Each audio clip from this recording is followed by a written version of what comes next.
Ya.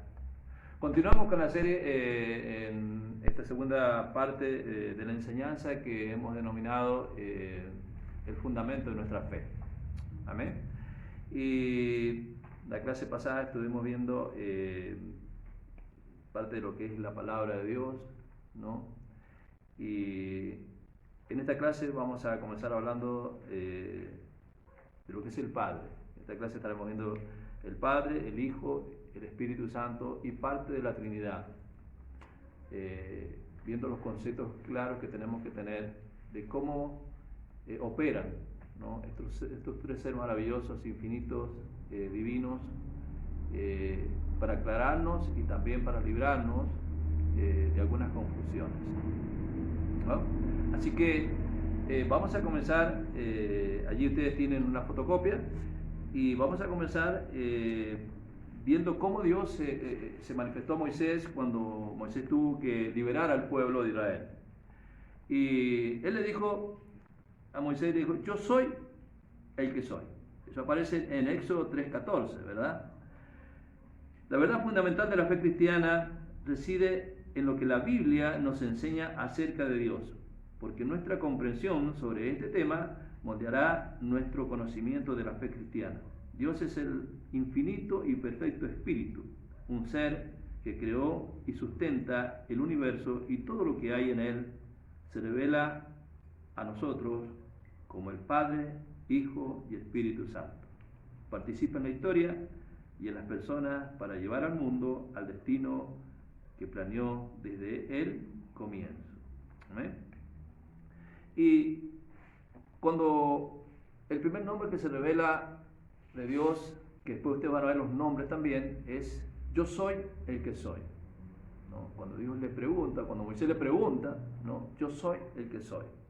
Y las verdades bíblicas nos enseñan de Dios el Padre que ninguna definición puede explicar cabalmente a Dios, es más de lo que nosotros podemos conocer, aunque debemos aceptar estas limitaciones sobre nuestro conocimiento de Dios. Existen ciertas verdades bíblicas acerca del que exige nuestra atención. Consideremos las siguientes verdades acerca de nuestro Padre Celestial. Primero, Dios es uno. Segundo, es espíritu. Tercero, es un ser. Cuarto, es infinito. Quinto, es perfecto. Sexto, es creador. Y séptimo, Él dirige la historia hacia el destino que planeó para el mundo desde el comienzo. ¿Amén? Entonces, tenemos claro, Dios es uno, es un ser. Ahora, partiendo de esa base, vamos a ver cómo opera este ser. Dentro de este ser, tres personas, ¿no?, que operan dentro de ese ser y se mueven en una total comunión. Y esto a las personas que me refiero es al el Padre, el Hijo y el Espíritu Santo.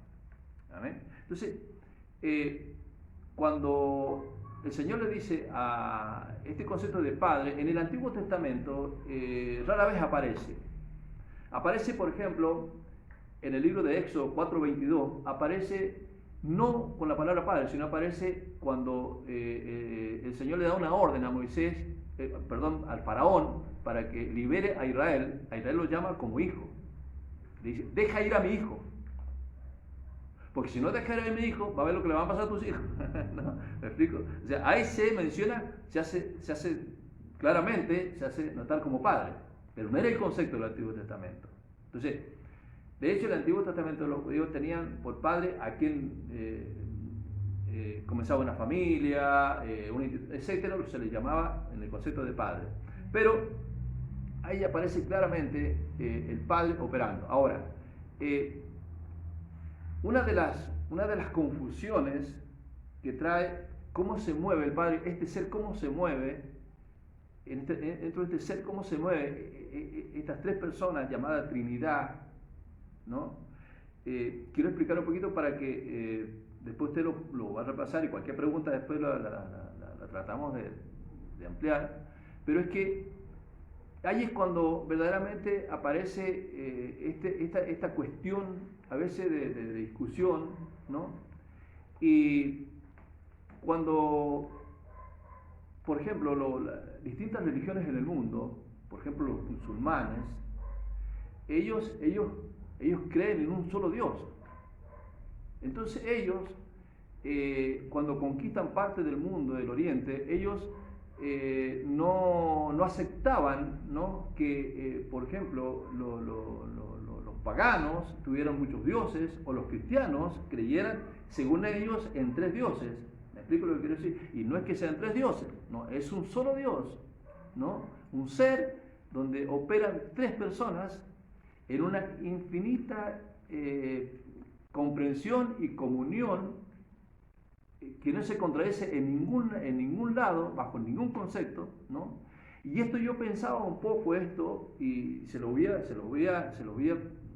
transmitir mientras yo venía, porque bueno, uno busca y trata de sacar lo mejor que hay para dar, no siempre bajo los fundamentos.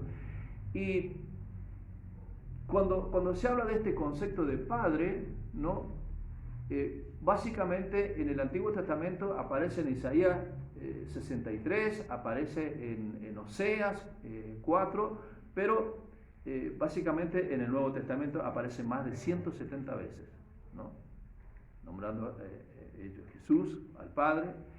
Y entonces cuando uno ve este concepto de la unidad, cómo se muestra dentro de este ser, cómo funciona esta llamada Trinidad, que vuelvo a reiterar, si a usted cualquier religión o cualquier persona que quiera indagar acerca de la fe, de lo que creemos, muchas veces ha pasado esta pregunta: pero ¿cómo ustedes creen en un Dios trino si en la Biblia no aparece la palabra Trinidad? En la Biblia no aparece la palabra Trinidad, pero se hace notar claramente la doctrina de la Trinidad. ¿Y cómo es esto?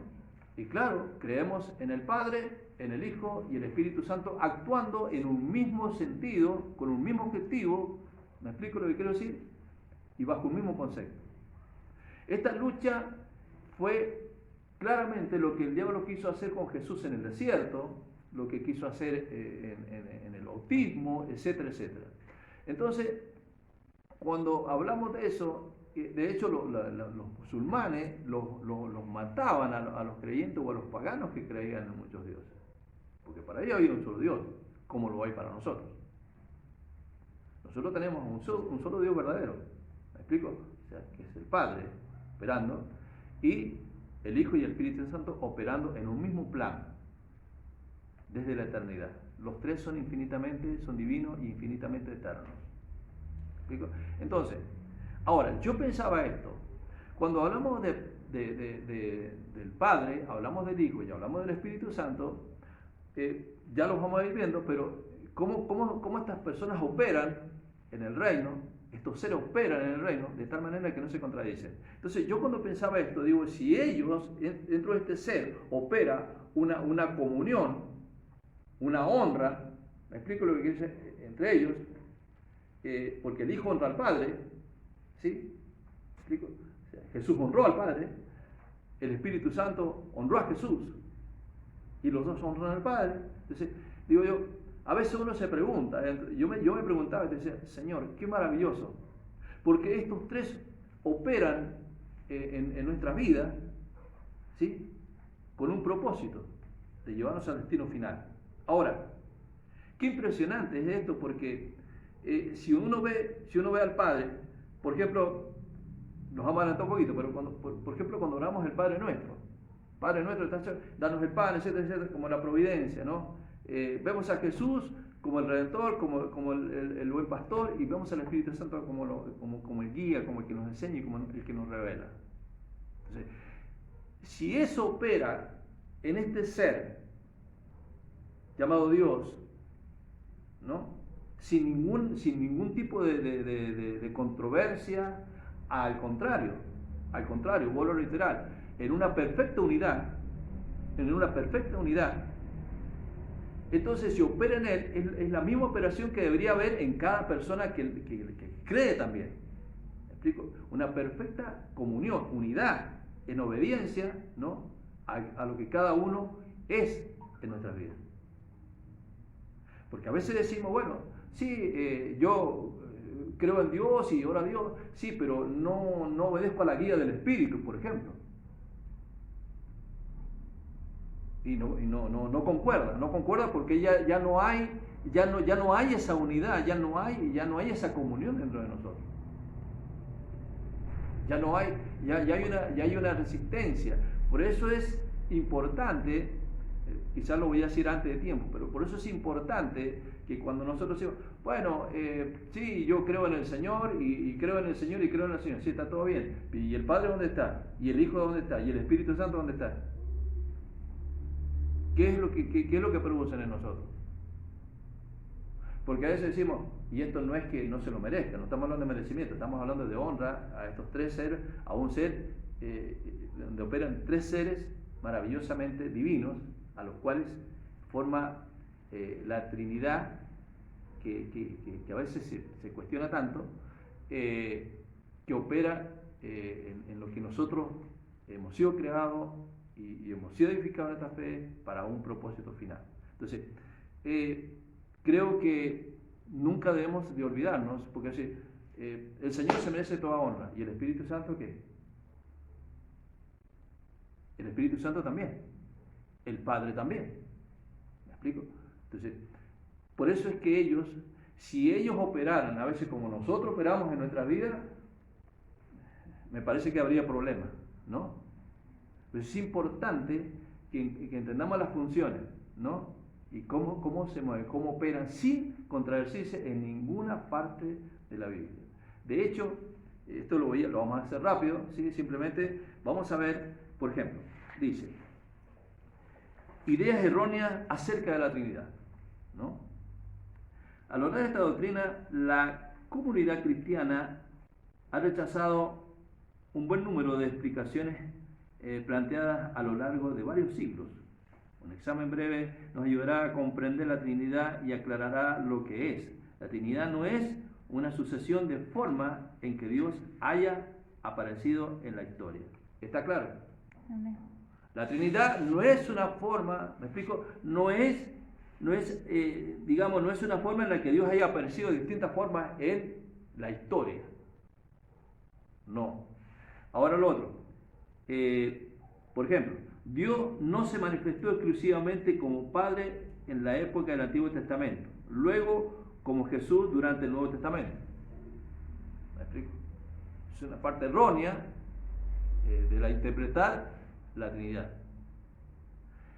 Por ejemplo, tampoco, y como concepto de las personas de la Trinidad, y niega la naturaleza eterna, dice, y como Espíritu Santo después de la ascensión de Jesús. Tal visión reduce el concepto de las personas de la Trinidad y niega la naturaleza eterna de las tres. Esta visión se conoce como modalista. ¿Me explico? Esto normalmente a veces lo hacen las sectas pseudocristianas. Eso tenemos que tenerlo en claro. No es que Dios se haya manifestado de distintas formas. No. ¿Por qué no? Porque las tres personas existieron desde la eternidad. ¿Me explico? Desde la eternidad existieron. Entonces no es que Dios se manifestó de esa manera. Ahora, tal visión se reduce el concepto y la Trinidad y niega la naturaleza eterna de las tres. Esta visión se conoce como modalista, con la cual quiere decir que Dios apareció de diferentes modos en diferentes tiempos. Nombres pueden ser, pero diferentes no. ¿Me explico? Entonces, nosotros tenemos que tener en claro que este concepto, la verdad que da tristeza de lo cómo escriben estas tres seres iguales, pero en tercer lugar, Jesús no se integró a la Trinidad en un momento específico de su vida.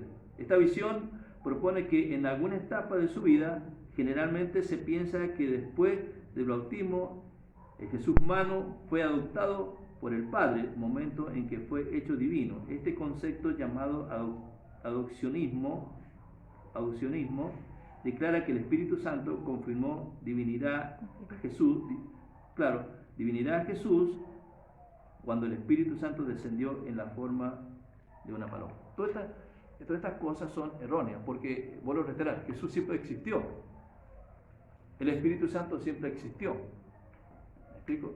De hecho, el Espíritu Santo en Génesis 1:2 aparece, dice que el Espíritu Santo, el Espíritu del Señor se movía sobre la faz de las aguas. Es más, podemos decir, por ejemplo, que cuando se creó el hombre, dice, cuando Dios dice, hagamos al hombre, ¿a qué se estaba refiriendo? Se estaba refiriendo a estas tres personas que actúan en conjunto y en equipo con un solo propósito. Entonces, cuando usted le puede decir, no, pero que Jesús es adoptado porque Jesús se convirtió en hijo después, o sea, es como que fue creado. Pues, no. Jesús no es una creación, Jesús existió siempre.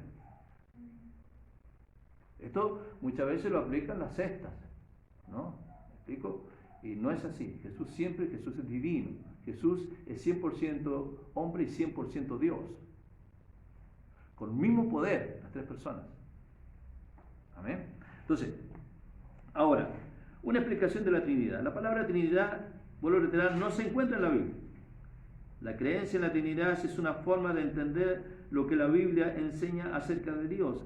Él se revela en la Biblia como el Padre, el Hijo y el Espíritu Santo. Esta palabra es un término teológico que se utiliza para describir esta revelación. La Trinidad es difícil de explicar. Aún los cristianos, aún nosotros, podríamos decir, es un misterio de Dios, ¿no? Pero cuando hablamos de los misterios, es como que hablamos de un secreto de Dios que es revelado a sus hijos. De hecho, nosotros creemos en Jesús. La Biblia nos dice, en una parte de la palabra del Señor dice, bienaventurados los que sin ver han creído. Yo no vi caminar a Jesús, pero el Espíritu Santo me reveló quién es Jesús, qué es lo que hizo Jesús. Entonces nosotros tenemos una revelación de estos misterios. Y es una revelación que nadie nos va a quitar. ¿Me explico lo que quiero decir? Nadie nos va a quitar. Nadie podrá decirnos a nosotros que Jesús no existe, que Jesús es real, que el Espíritu Santo es real. Nadie nos puede decir eso. Nadie nos va a decir eso. Porque lo hemos recibido nosotros. Nos ha sido revelado en nuestro corazón. Nos ha sido de alguna manera declarado el misterio, el secreto de Dios. En su infinita misericordia, que Él se manifestó a nosotros y creímos.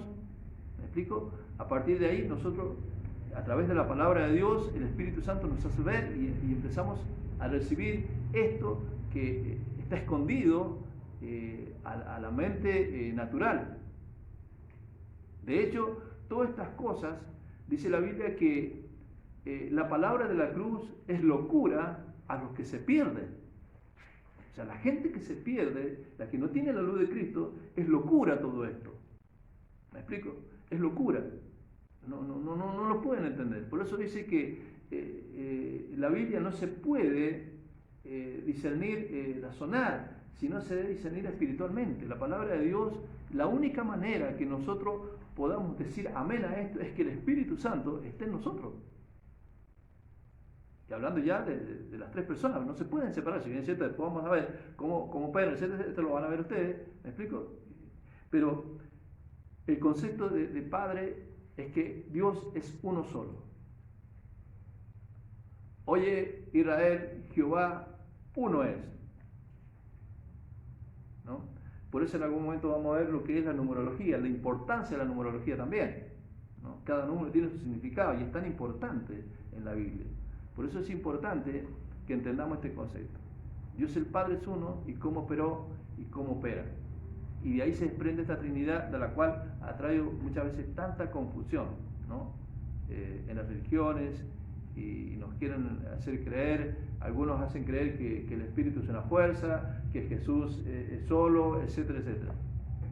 No, este ser llamado Dios, hay tres personas que actúan dentro de este ser maravilloso.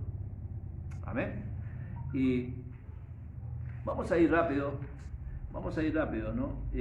Para que nosotros vayamos, después cualquier pregunta la hacemos después fuera de cámara, pero vamos a ver, por ejemplo, ahora, acompáñenme, vamos a ver ahora las verdades bíblicas de Jesús, ¿no? Estamos en la página 32.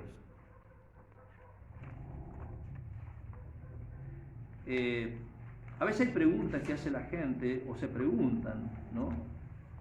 Y le preguntan a Dios, ¿no?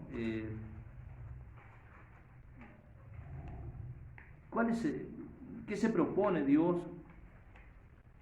Y piden a veces explicaciones, que Dios les explique ciertas cosas aún sin conocer, porque es como la ciencia, ¿no? Que investiga el cómo y el porqué de las cosas, ¿no? Así el hombre también, y todo está en la palabra de Dios, y acá vamos a ver algo tremendamente importante en cuanto esta persona que nominamos Jesucristo, nuestro Señor, ¿no? Cómo Dios se revela a través de Jesucristo. Y alguien dice, oh Dios, ¿no nos mostrará qué te propusiste que fuera el mundo? ¿No nos mostrará qué propósito tenía para nosotros? ¿No nos darías un ejemplo perfecto? ¿Y cuántos a veces se hacen esa pregunta? ¿Cuántas personas a veces? ¿Pero por qué? ¿Para qué el mundo? ¿Qué por qué? ¿Qué para qué esto? ¿Qué por qué lo otro? ¿No? Y todo eso lo encontramos dentro de la palabra de Dios, ¿no? En Hebreos 1:1 responde a la pregunta de alguien que se le ocurre preguntar, diciendo que en el pasado Dios habló de muchas maneras. Pero en su última palabra, ¿quién fue? Fue Jesús. O sea, a ver, todo el cumplimiento, todo lo del Antiguo Testamento se cumple, la profecía se cumple en Jesús. ¿Me explico? Él es el cumplimiento de la ley, Él es el cumplimiento del plan de Dios. Y eso se le llama en revelación la máxima revelación. Jesús es la máxima revelación de Dios. En Jesús encontramos todo lo que nosotros queremos saber acerca de este ser maravilloso. Que este fue el plan de Dios desde el principio, ya destinado desde antes de la fundación del mundo, pero manifestado en los postreros tiempos por amor de nosotros. Primera de Pedro, capítulo 1, versículo 20. La revelación previa de Dios se ha fragmentado. Dios habló de muchas maneras y mediante todas las formas que habló, estaba preparando al mundo para escuchar su palabra final. El pasaje de Hebreos enfatiza que Jesús es la revelación perfecta de Dios. Y este es un pasaje claro. En Hebreos 1:3 dice, revela que Jesús es el resplandor de la gloria de Dios. ¿Qué dice? Es la gloria resplandeciente de Dios. Así como la luz proviene del sol, Jesús esparce el resplandor de Dios. Cuando verdaderamente se habla de esto, se habla de que Dios, a través de Jesucristo, ha revelado quién es. ¿Por qué? Porque Jesús en muchos pasajes dijo, nadie conoce al Padre sino el Hijo que está en el seno del Padre. O sea, Él nos ha dado a conocer, ¿no? Su carácter, su amor, su poder infinito, para que nosotros entendamos y vayamos entendiendo el plan que Dios tenía y cómo Él se mueve dentro de su infinito poder, y que por gracia de Dios nosotros podemos tener acceso a esto, ¿no? Mediante Jesucristo. Es decir, ¿por qué acceso? ¿Por qué Jesús? Porque el Antiguo Testamento ni siquiera se podía nombrar la palabra de Dios, o sea, no se podía nombrar el nombre de Dios. Cuando los judíos iban a hablar, ellos hablaban en silencio el nombre de Dios. Era como un ser que estaba apartado en santidad, era como algo, me explico lo que quiero decir, que no se había dado a conocer prácticamente. Pero en Jesucristo se da. O sea, En el Antiguo Testamento el Padre se da a conocer como el Padre de una comunidad, pero en el Nuevo Testamento, ¿quién de nosotros nos llamamos Padre? ¿Me explico? Cualquier persona se ya convierte en un hijo de Dios. La Biblia dice que todos los que recibieron a Jesús, Dios les dio potestad de ser hechos hijos de Dios. Es decir, tenemos un Padre y tenemos acceso al Padre en cualquier lugar y podemos orar al Padre y podemos manifestarnos como hijos. Amén. Ahora, esto ha sido revelado a través de Jesucristo. Esto ha sido revelado a través de Jesucristo, por eso es importante que nosotros entendamos que verdaderamente nosotros tenemos que entender quién es Jesús. Yo creo que usted puede acompañarme de la vuelta de la hoja donde dice la suprema revelación de Dios.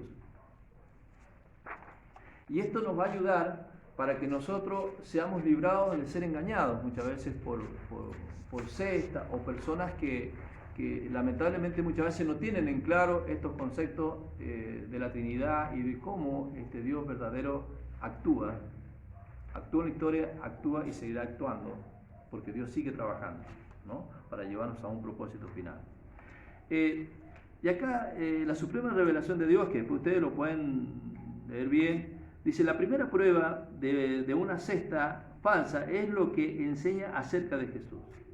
Muchas sustentan a una visión no bíblica de Cristo.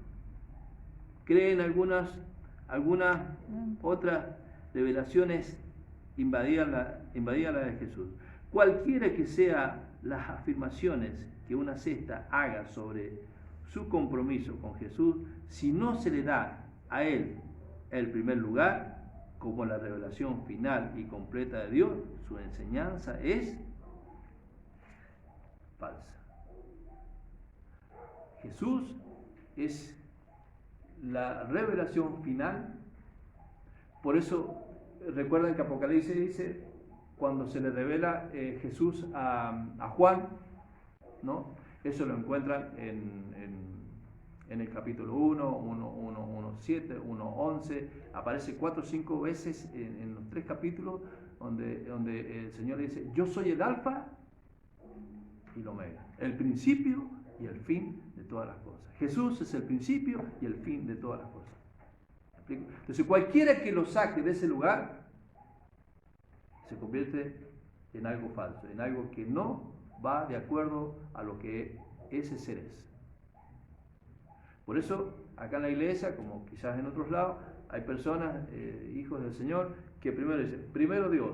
¿Por qué? Porque primero Dios, primero Jesús, primero el Espíritu Santo, los tres, me explico, nada más que obviamente damos un orden, pero esos tres están en primer lugar. No existe otro lugar para ellos más que el primer lugar. No existe.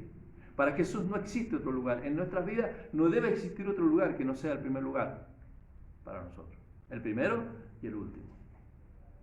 Cuando nosotros lo cambiamos de lugar, no es que nosotros estamos negando, sino nos trae consecuencias. Porque si ya no lo ponemos en primer lugar, es porque estamos poniendo otras cosas en primer lugar, sin olvidarnos de que Él es el Señor, obviamente. Pero nos trae consecuencias. ¿Por qué? Porque ya dejamos de alguna manera, de honrar, dejamos de respetarlo, dejamos de tener esa reverencia, me explico, de reconocerlo, porque lo que si hay algo que nosotros como creyentes nunca debemos olvidarnos es de la gratitud a Jesús, al Señor, ¿no? Al Padre y al Espíritu Santo, la gratitud, y eso nos lleva a honrarlo y a ponerlo en primer lugar en todas las cosas y en todo orden de nuestra vida. En cada orden de nuestra vida, el Señor no puede ser más que el primero en nosotros. Y eso siempre tenemos que recapacitar, porque si no nuestra vida no va a funcionar. O sea, va a funcionar a media y lamentablemente con muchas cosas que Él no quiere que nos sucedan. Por eso Él nos habló y nos enseñó, en toda la Escritura nos enseña, mire, les he hablado esto para que cuando venga no nos sorprenda, para que ya sepan, les he hablado esto, les he enseñado esto, cuando pase esto, para que ustedes ya sepan lo que va a pasar. Me explico, Él nos ha prevenido y Él nos previene cuando nosotros lo ponemos en primer lugar. Amén. En primer lugar, Él es el Salvador del mundo, es nuestro Salvador, nuestro Redentor eterno. Y también nuestro Señor, el Rey de nuestras vidas, el Rey de justicia, el Redentor, el que nos redimió con su sangre, el que nos libertó, el libertador, el que nos libertó de la cárcel donde estábamos cautivos, de una enfermedad, de lo que sea. Amén. Él es Jesús, por lo tanto, Él tiene que tener el primer lugar en nuestras vidas. Y en la vida de todo creyente que lo ha recibido y que el Padre nos ha traído a Jesús, porque dice la Biblia que el Señor nos trajo a Jesús, el Padre nos ha traído al Señor y Él nos redimió con su sangre. Amén. Entonces nunca se olvide de este concepto. Nunca ponga a Jesús en segundo lugar. Si usted quiere que le vayan bien las cosas, si usted quiere que cada vez las cosas le funcionen mejor, ponga siempre al Señor en primer lugar. En primer lugar. Él no es un ser que apareció después, Él no es alguien que el Señor se convirtió en divino después del bautismo, Él no es un ser que Dios lo creó después, no. Él es infinitamente eterno, divino, existió siempre y tiene el mismo poder. Jesucristo es Dios. Amén. Actúa en el mismo poder. Y las tres personas se honran y se glorifican. Pero es importante que tenga esto. Cuando alguien le diga, o alguna conversación le diga, no, es que Jesús, Él fue creado, él nació de la Virgen, sí, es verdad. Y ahí entramos en otro tema. Nació en la Virgen, es verdad, pero ¿fue engendrado por quién? ¿Por hombre o por un ser divino? No, la Biblia dice que Lucas 1:23 dice que el Espíritu Santo rodeó a la Virgen y el santo ser que nacerá en tu vientre es engendrado por obra y poder del Espíritu Santo, actuando ese ser otra vez, operando en lo divino, ¿no? Para que no quede ninguna duda de que estos tres seres que operan dentro de este ser llamado Dios se mueven bajo una perfecta unidad y en un propósito eterno, tanto del mundo, de las personas, etcétera, etcétera. Amén. Vamos a ver ahora lo que es, de alguna manera, las verdades bíblicas en el Espíritu Santo. Y se lo llama la persona del Espíritu Santo. Y este ser empieza a operar en enseñarnos, en guiarnos, en corregirnos, en redarguir nuestra vida. Eso es como opera el Espíritu Santo. Pero este ser que está desde el principio, vuelvo a reiterar, Génesis 1:2, aparece el Espíritu Santo, ¿no? Aparece el Espíritu del Señor ordenando, no haciendo, sino ordenando, ¿no? Y haciendo, opera desde la eternidad. Entonces, el Espíritu Santo no es una fuerza poderosa, no, es un ser, es una persona. Es una persona operando en el mundo espiritual de cada persona que le recibe, ¿no? Y eso queda claro. Jesús hizo una formidable promesa a sus seguidores antes de que muriera en la cruz. Y yo rogaré al Padre y les dará otro Consolador para que esté con vosotros para siempre, el Espíritu de verdad. O sea, no es un espíritu de mentira, es un espíritu de verdad, del cual nace de la fuente del Eterno, al cual el mundo no puede recibir porque no le ve ni le conoce. Pero vosotros le conocéis porque mora con vosotros y estará en vosotros. Juan 14, 16 al 17. Y acá entendemos que la doctrina del Espíritu Santo es importante, siempre ha sido parte de la enseñanza cristiana, ¿no? Porque no hay duda que si no fuera por el Espíritu Santo, nosotros tampoco estaríamos acá. Si nosotros estamos acá, porque Él está operando en nosotros. Él está operando en nosotros y de alguna manera llevándonos a que nosotros entendamos, en cierta forma, a través de la Escritura, cómo Él trabaja en nosotros, cómo se mueve, cuál es la función de Él. Vuelvo a reiterar, para llevar a un perfecto plan, ¿no? Que después, si Dios quiere, lo veremos en la próxima clase, que ya estaremos viendo lo que es la salvación, ¿no? para llevar a un perfecto plan de la eternidad, de lo que Dios se ha propuesto y ha creado. Amén. En esto ustedes van a ver algunos conceptos que le van a ayudar muchísimo. Hay doctrinas, por ejemplo, donde creen que Dios está en todo lugar. No, Dios está en todo lugar, pero no en todas las cosas. Porque Dios no se manifiesta a través de las cosas. O sea, Dios no se sustenta por las cosas, Dios sustenta las cosas. ¿Me explico? Hay doctrinas, por ejemplo, que creen que Dios está en una planta, que Dios está no sé en qué plaza, que no. Dios creó las cosas, Él es el creador y Él es el que sustenta todas las cosas. Entonces, tenemos que tener en claro esas cosas porque lamentablemente eso muchas veces se convierte en una idolatría, en amuletos y cuantas cosas. ¿Me explico? Entonces, Dios no es que Dios, cuando se habla de que Dios está en todo lugar, y eso lo van a ver ustedes, después lo van a ver, van a aparecer los nombres de Dios, van a aparecer la omnipresencia de Dios, la omnisciencia de Dios, la naturaleza de Dios, Padre, Hijo y Espíritu Santo. Eso, la doctrina de la Trinidad aparece cuando Jesús es bautizado. Aparece en dos seres cuando aparece en la transfiguración en el monte. Este es mi Hijo amado, ¿no? Y Jesús lo deja muy claro cuando él ora al Padre y cuando nos enseña a orar, ¿no? Así que Dios le bendiga y que realmente esto le haya ayudado para que sepamos cómo está fundamentada nuestra fe y en quién creemos y cómo creemos, de acuerdo a lo que la Biblia nos enseña y nos relata. Amén. Nosotros creemos en la doctrina de la Trinidad porque la Biblia nos enseña, ¿no?, que son tres seres los que operan con un mismo Dios. No es que sean tres dioses, un solo Dios verdadero que se mueve de esta manera. Amén.